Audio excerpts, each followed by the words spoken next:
Halo semuanya, bertemu lagi dengan saya di sini ya. Dan kali ini saya akan membahas ramalan arti bermimpi melihat burung.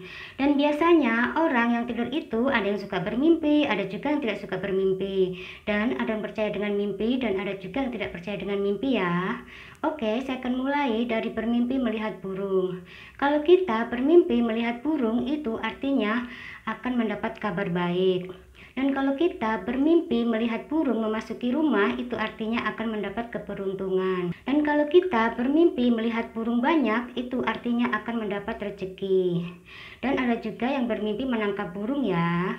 Dan kalau kita bermimpi menangkap burung, itu artinya akan mendapat anak. Dan kalau kita bermimpi mengurungi burung, itu artinya akan mendapat jodoh. Dan kalau kita bermimpi melihat burung merak, itu artinya akan mendapat kebahagiaan.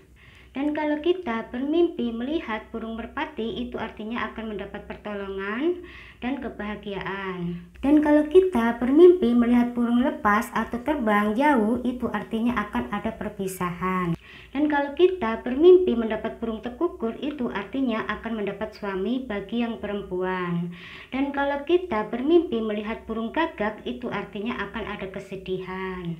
Oke, sekian dulu ya ramalan arti bermimpi melihat burungnya. Lain waktu kita sambung lagi. Sekian dan terima kasih.